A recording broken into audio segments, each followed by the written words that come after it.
ഒരു വർഷക്കാലത്തെ ഉടമ്പടി ജീവിതം കൊണ്ട് എനിക്ക് ചെറുതും വലുതുമായ ഒരുപാട് അനുഗ്രഹങ്ങൾ പരിശുദ്ധ അമ്മ വഴി ഈശോയിൽ നിന്ന് ലഭിച്ചിട്ടുണ്ട്. ആദ്യത്തെ നിയോഗത്തിൽ തന്നെ വെച്ച എൻ്റെ ബന്ധുവിൻ്റെ ജപ്തി നടപടി അത് ഞാൻ മാതാവിനോട് ഡേറ്റ് ഇട്ട് പ്രാർത്ഥിച്ചതിൻ്റെ ഫലമായിട്ട് അതേപടി തന്നെ മെയ് മാസത്തിൽ അവർ ജപ്തിയിൽ ഒരുപാട് ബുദ്ധിമുട്ടുന്ന ഒരു സിറ്റുവേഷനിൽ വന്നിട്ട് ഞാൻ മാതാവിനോട് പ്രാർത്ഥിച്ചു, അത് ജപ്തി നടക്കരുത് എന്ന് പ്രാർത്ഥിച്ച് അവരുടെ പ്രോപ്പർട്ടിയിൽ ഞാൻ ഇവിടുത്തെ ഉപ്പ് വിതറി ഞാൻ പ്രാർത്ഥിച്ചിരുന്നു. അതുപടി തന്നെ ആ മെയ് മാസത്തിനുള്ളിൽ ജപ്തി ഒന്നും നടക്കാതെ അവരുടെ പ്രോപ്പർട്ടി വിറ്റ് അവരുടെ കടങ്ങളും ബുദ്ധിമുട്ടുകളും മാറ്റിത്തന്ന് മാതാവിനെ അനുഗ്രഹിച്ചു. പിന്നെ ഞാൻ പ്രധാനമായിട്ടും പറയാൻ ആഗ്രഹിക്കുന്നത് ഞാൻ ബേസിക്കലി ഒരു നഴ്സിംഗ് ബാക്ക്ഗ്രൗണ്ട് ഉള്ള ആളല്ല, ഒരു മെഡിക്കൽ ബാക്ക്ഗ്രൗണ്ട് ഉണ്ട്. അപ്പം ഞാൻ പുറത്തോട്ട് പോകാൻ ആഗ്രഹിച്ചിരുന്നു.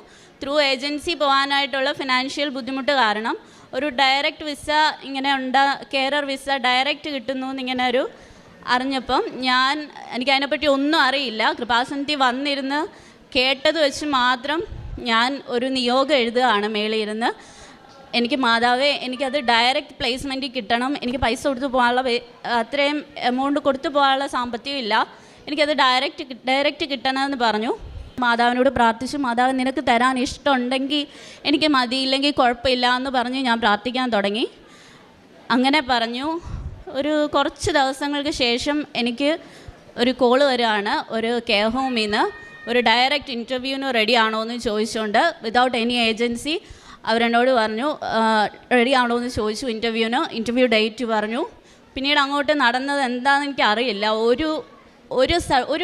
ഒരു ഡോക്യുമെൻറ്റ്സിന് പോലും എനിക്കൊന്നും ബുദ്ധിമുട്ടേണ്ട വന്നിട്ടില്ല. ഒന്നും അറിയാത്ത എനിക്ക് ആരോ ചെയ്തു തരികയാണ് എല്ലാം.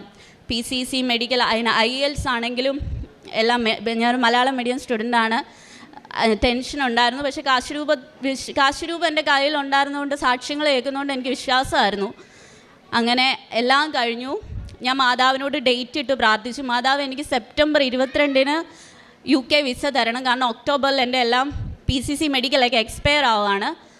അതിന് മുമ്പ് എനിക്ക് വിസ തരണമെന്ന് ഞാൻ ഡേറ്റ് ഇട്ട് പ്രാർത്ഥിച്ചു. ഡേറ്റ് ഇട്ട് പ്രാർത്ഥിച്ചതുപോലെ തന്നെ സെപ്റ്റംബർ 22 മാതാവ് എനിക്ക് UK വിസ എന്ന് അനുഗ്രഹിച്ചു.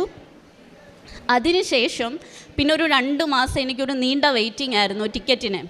എനിക്ക് അക്കോമഡേഷൻ ഇങ്ങനെ ഡിലേ ആയിക്കൊണ്ടിരിക്കുകയായിരുന്നു. കാര്യം എന്താണെന്ന് അറിയില്ല, ഒരു ഡിലേ ആണ്, അതുകൊണ്ട് ടിക്കറ്റ് ഡിലേ ആവുമെന്ന് ഇങ്ങനെ പറഞ്ഞ് ആയിക്കൊണ്ടിരിക്കുകയാണ്. നമ്മൾ ഇപ്പോൾ പോകുമെന്നുള്ള പ്രതീക്ഷ നിന്നിട്ട് ഒരു ലേറ്റ് ആയിട്ടുണ്ട്. പക്ഷേ ഒരു വർഷം മുമ്പുള്ള എൻ്റെ പ്രകൃതം വെച്ചിട്ട് ഞാൻ ആ വെയിറ്റ് ചെയ്യേണ്ട സമയം ഞാൻ ഒരുപാട് ടെൻഷൻ അടിക്കേണ്ട ആളാണ്. പക്ഷെ ടെൻഷൻ ഇല്ലായിരുന്നു. ആ സമയത്തൊക്കെ ഞാൻ കേൾക്കുന്ന സാക്ഷ്യങ്ങളെന്ന് വെച്ചാൽ മാതാവ് എല്ലാവരും ഇങ്ങനെ വെയിറ്റ് ചെയ്യിപ്പിക്കുന്ന സാക്ഷിയാണ്. അപ്പോൾ അവർക്ക് എല്ലാ സാക്ഷിയും കഴിയുമ്പോൾ മാതാവ് അവർക്ക് ഏറ്റവും ബെസ്റ്റ് കൊടുക്കാനാണ് ആ വെയിറ്റ് ചെയ്യിപ്പിക്കുന്നതെന്ന് മനസ്സിലായി. അപ്പോൾ എനിക്ക് സന്തോഷമായി. എന്നെ അത്രയും വെയിറ്റ് ചെയ്യിപ്പിക്കുന്നുണ്ടെങ്കിൽ എനിക്ക് അതിൻ്റെ ബെസ്റ്റ് മാതാവ് തരും എന്ന് വിശ്വസിച്ച് എനിക്ക് ടെൻഷനില്ലായിരുന്നു. ആ 2 മാസത്തോളം ഞാൻ വെയിറ്റ് ചെയ്തു. ഡേറ്റ് ഇട്ട് പ്രാർത്ഥിക്കണമെന്ന് ഇങ്ങനെ തോന്നി. എനിക്കൊരു കൺഫ്യൂഷനായിരുന്നു, ഞാൻ ഡേറ്റ് ഇട്ട് പ്രാർത്ഥിക്കാനാണോ ഇനി മാതാവ് എന്നോട് പറയുന്നതെന്ന്.